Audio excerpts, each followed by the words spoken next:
What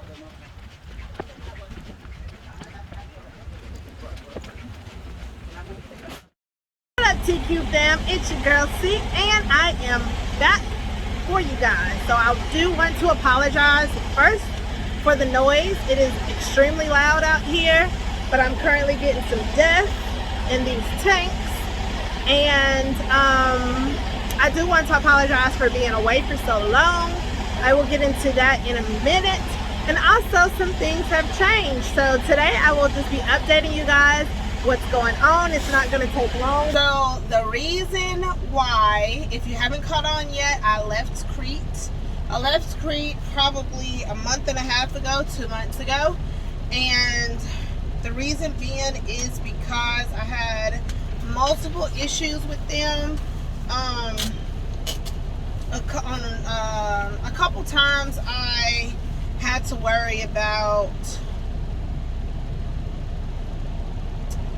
my paychecks being played with. There was a couple instances where I needed to take home, or I chose to take home time in a different state, and they had put me on a load. I'm gonna make this short because it's a long story. But they had put me on a load. I think it was supposed to be delivered on like a Thursday afternoon, whatever, because from Monticello, Mississippi, I think it was like it was anywhere from 4 to maybe 6 hours, and that might be a little too far, because I was going to take my home time 4 to 6 hours away from Monticello. And with that, I was hauling scrap paper. So at the Georgia Pacific in Monticello, if you're hauling scrap paper, then you just it's a live unload. It's not a drop and hook like they kept saying. So I was supposed to deliver on like a Thursday. That probably isn't the correct date. Well, from the minute that I had got the load, I believe on like a Sunday or something, because they threw it on there kind of, I mean, that's not last minute, but it is last minute, considering that I already had all of this stuff planned out. So they threw it on me on like a Sunday or a Monday. Second I got the load, I kept telling them multiple times a day that I was not going to be able to make the Monticello delivery on time and make it to my hotel on time to check in, because I was trying to get there around 3-4 o'clock in the afternoon, you know, regular check-in time for the hotels, and I wasn't going to be able to do that. I informed them multiple times. Now, I didn't, at that point in time, I didn't speak, I don't think I had spoken to my dispatcher directly. I think she was out of town. I'm not 1,000% sure. She wasn't in the office, or if she was, I didn't get her. So they kept telling me, oh, you have plenty of time. It doesn't matter anyways, because it's a drop and hook. Time that you have all the time in the world. So come Tuesday, just say, because I remember being in Atlanta, Georgia, and I had to go. I was on the way to pick up the load. I told them, Monday, I told them this load's not gonna work, whatever. Tuesday, Atlanta, Georgia, I was like, y'all, I gotta get through traffic. I gotta shut down, take a 10. Like, I'm not going to make this load, because we had to deliver on that day, and on Thursday. And they were like, no, it's fine. Like, you still have plenty of time. Blasey, blasey, blasey. So I had hung up, and then I was on the way, or I was at the pickup, and I had called them back, and I was like, y'all, it's gonna take them a couple hours to get me loaded. I need, like, no, it's not gonna work. Maybe that was before, y'all, I don't even remember. Bottom line is, when I finally got in touch with my dispatcher on like a Tuesday, I told her that I've been telling y'all from the jump that the load wasn't going to work. I wasn't going to have enough time to drop it off and get to my hotel around 3 or 4 o'clock. Mind you, I had given them a specific time that I had wanted to be there already. I told them that I wanted to be at my hometown location Thursday morning at about 12 or 1.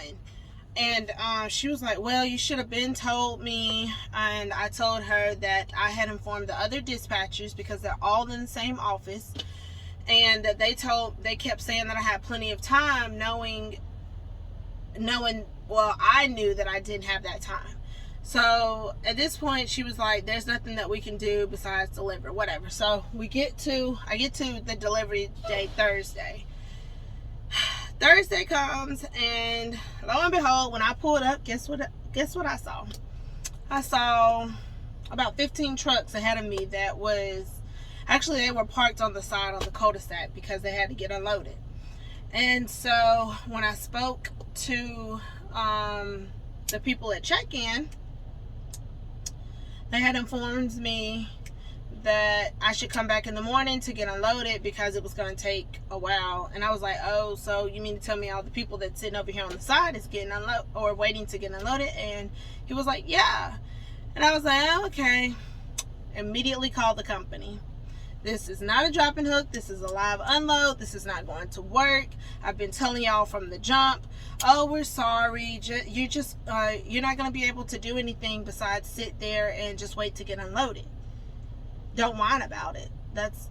Those were her exact words, you guys. When I tell you I flipped out, I flipped out. I was like, in my 5 years of trucking, or it was almost 5 years or whatever at that time, I don't even know.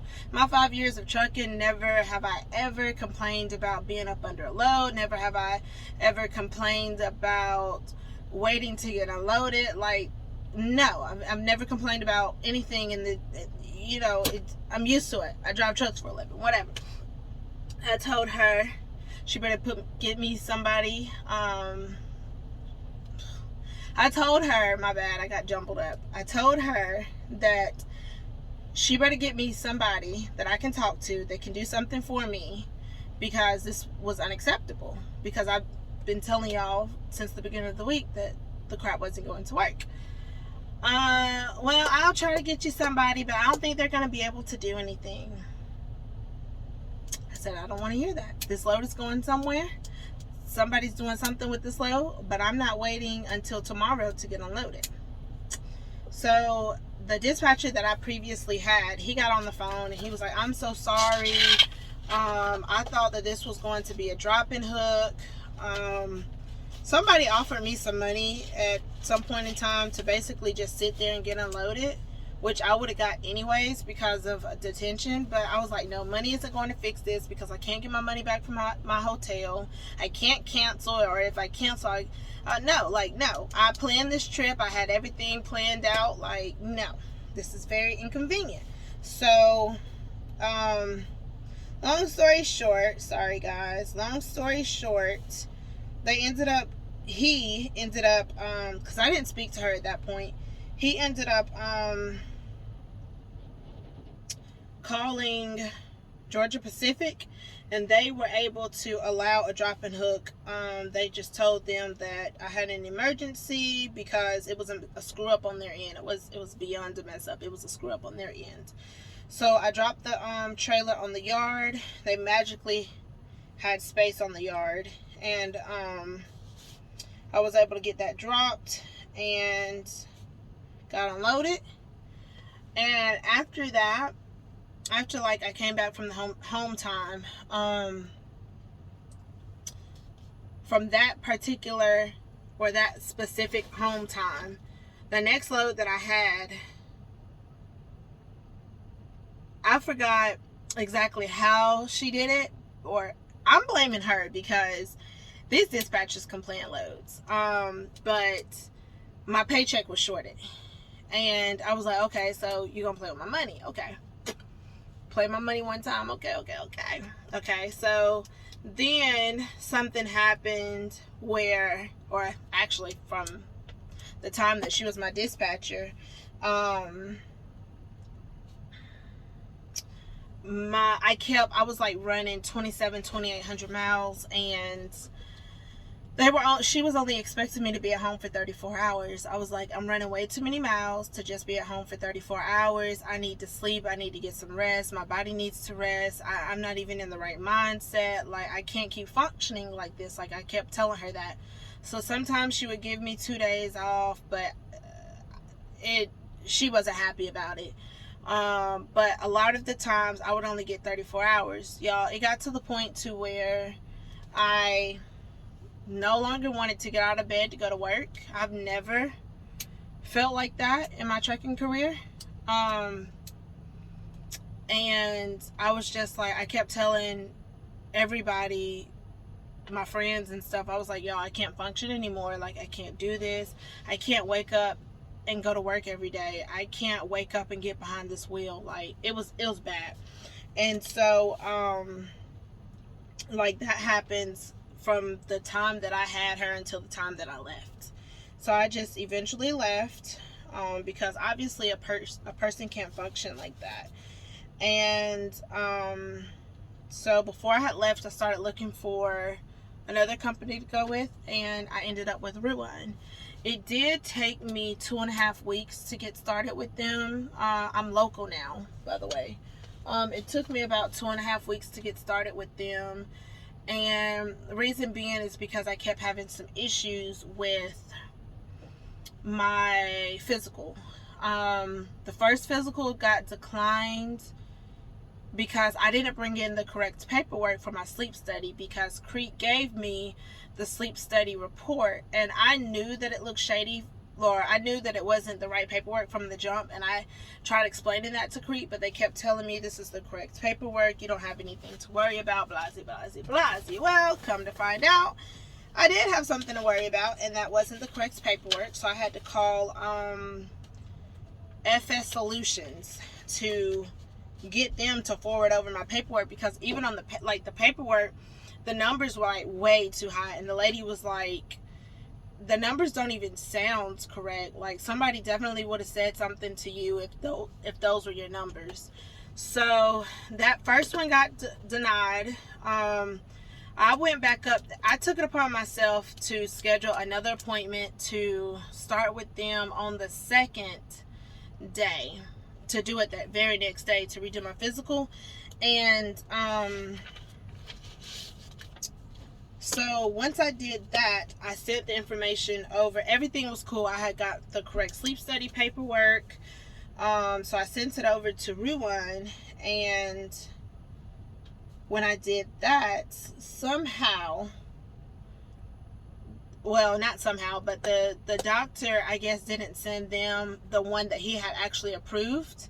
So all Ruan kept seeing was the first one that got denied. Well, once I got the second one that same day, I believe it was on like a Thursday or Friday, I called up Ruan, the manager at Ruan, and I told him, look, I got the correct paperwork. This is what happened, but this is the correct paperwork. I'm gonna send you over the long form, the physical, like everything. So I send it over to him. He's like, all right, so he's gonna send it on to somebody else. I was like, okay, cool.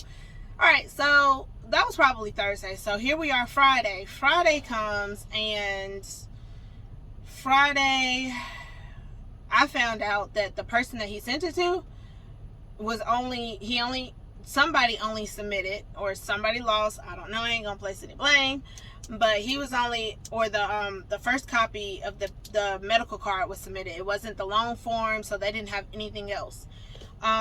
So they kept saying that something got rejected, denied, so they wanted me to go back, and I was like, y'all, I've already been twice. I shouldn't have to go back a third time, when both times I did an actual physical. They checked my heartbeat, they did whatever they do, drug tests, all that crap. I shouldn't have to do it again.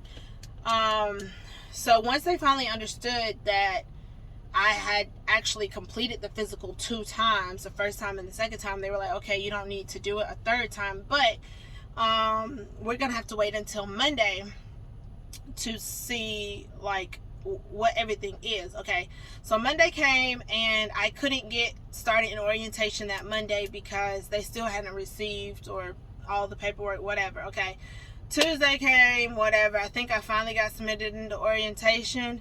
Once I completed orientation on that Thursday or Wednesday, Thursday, or whatever, it was like Tuesday, Wednesday. So I completed orientation Wednesday or some crap like that. So Thursday came. I had called Ruan to see when I could start work. And they're like, we don't have your alpha code yet, so you can't start until you have your alpha code. I was like, okay, cool. So they're like, we should have your alpha code by this afternoon, early Friday morning. Check back Friday, and then we can get you started at work. Friday morning came. Guess what? No alpha code. Well, we fast forward all the way to Monday. Monday, he's like, we still don't have your alpha code. Blasey, blasey, blasey. I think by that Tuesday, he was like, well, we've realized the reason why we don't have your alpha code is because we have you selected as, or they have you, whoever have you selected as do not dispatch, because I was in orientation at the time, and they're not going to dispatch you when you're in orientation. So we just fixed that now. You can go ahead and get started the next day or whatever. Blah, blah, blah, blah, blah. I finally got started at Ruan, and here I am. I am local, as you can see. I'm in a sleeper. They do have both sleepers. I'm in a freaking day cab. They do have both day cabs and sleepers. And I'm actually going to end the story right there because I don't want to make this super long. So I will give you guys some more information on the next vlogs. Hint, hint, I said next vlog. So I will be posting more trucking vlogs. I am home local now. Your girl is back. Hopefully back for good. Let's see. I left Crete. I am now with Ruan.